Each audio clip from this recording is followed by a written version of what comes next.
जैसे आप लोगों के स्मरण में होगा कि श्राद्ध पक्ष के अंदर चुटकी भर आटा दरवाजे की दोनों चौखट पर डाला जाता है।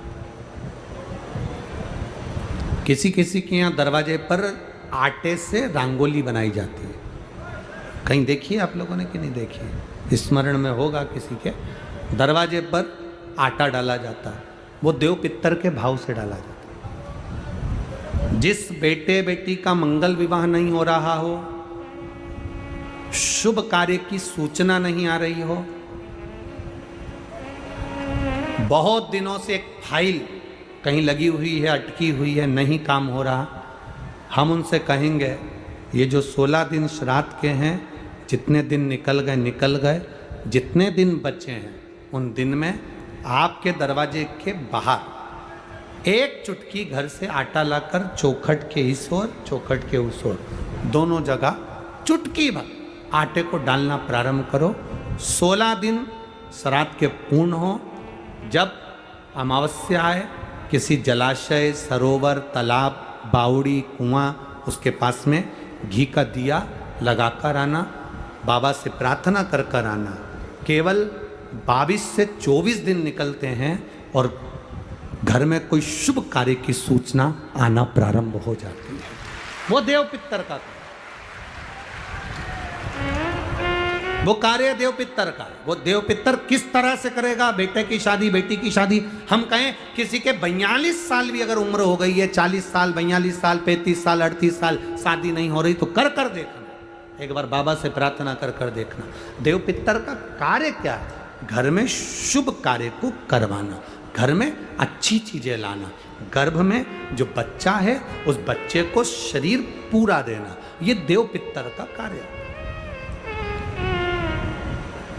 पितृदेव और देव पितर में बहुत अंतर है हमारा, बहुत अंतर। एक चुटकी आटा, अब तो थोड़ा सा रंगोली का काम ज़्यादा हो गया, नहीं तो हमने पहले भी कथाओं में कहा है कि 3 जगह पर आटे की रंगोली काम करती है, जिसका फल 1000 गुना होता है। 3 जगह पर आटे की रंगोली काम करती है।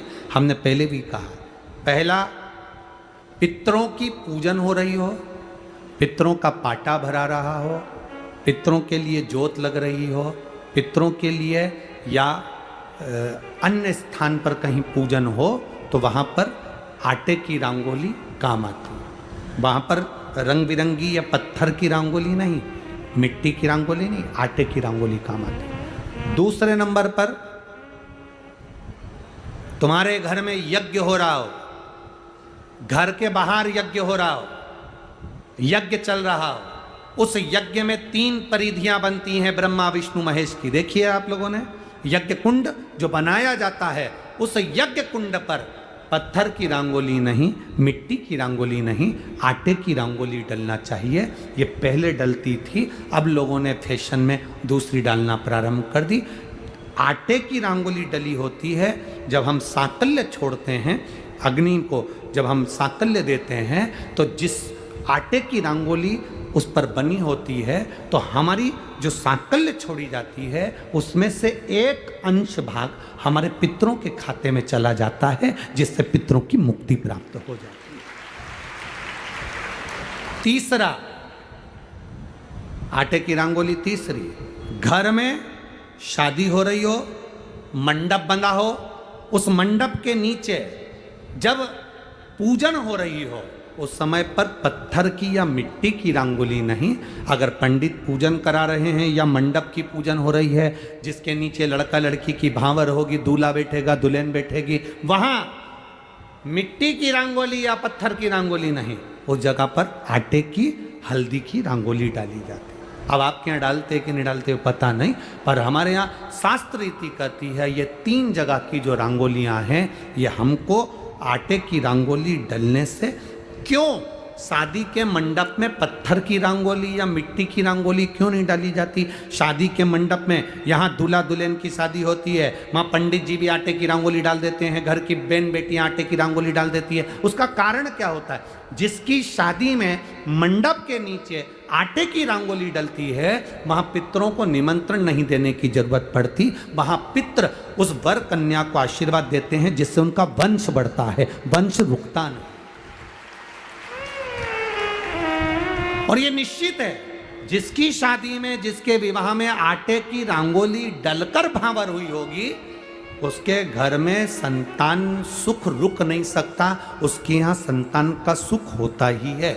जिसके यहाँ आजकल ये पत्थर रंगोली डाल देते हैं, डाल दिया और कह दिया बस, क्योंकि आजकल फैशन में तो दुनिया जी रही है, तो आटे की रंगोली कौन डाले, तो वो फैशन में चल गया। तो संतान की प्राप्ति में भी थोड़ा सा, अब तुम देखो पहले का समय आज का समय कितना अंतर है महाराज।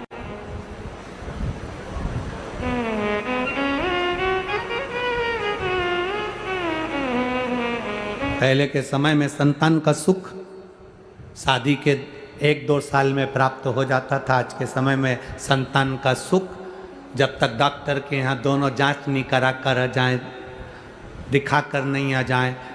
सब लोग कह रहे हैं डॉक्टर साहब जरा देखो संतान, डॉक्टर साहब बोले जांच करना पड़ेगी, बहू की भी जांच हुई, बेटे की भी जांच हुई, सब अच्छा है, उसके बाद भी संतान का सुख नहीं, उसके बाद भी संतान की प्राप्ति नहीं। शिव तत्व को जानिए। शिव महापुराण की कथा कहती है 3 जगह आटे की रंगोली की मूलता है। बोलेंगे आप लोग। पहला स्थान दरवाजे की चौखट, दूसरा स्थान बोलते जाओ जल्दी, यज्ञ कुंड, तीसरा स्थान शादी का मंडप, जहां पर भले चुटकी भर आटे की रंगोली बने पर वो जरूरी है। 3 स्थान आटे की रंगोली के मूल। ये उसी तरह है जैसे तुम्हारे दरवाजे पर तुम मोती की बंदरवाल लगा लो, चमकदार बंदरवाल लगा लो, हाथ से बनी हुई बंदरवाल लगा लो, पर जब तक तुम आम के पत्ते की बंदरवाल नहीं लगाते तब तक घर में लक्ष्मी का प्रवेश नहीं होता है।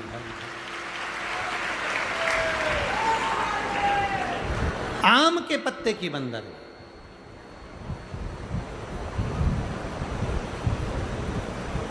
कहा गुरुजी आम के पत्ते की क्यों? तो शास्त्र कहता है, शिव महापुराण में उमाखंड कह रहा है, कामदेव आम के पल्लव में छुपकर बाण मार रहे थे। कहां छुपे थे?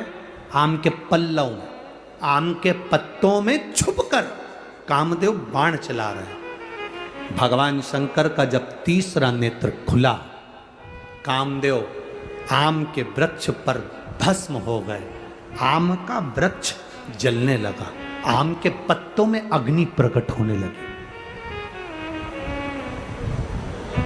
तब वरुण देव आए और वरुण देव ने आकर हाथ जोड़कर निवेदन करा, बाबा बाबा।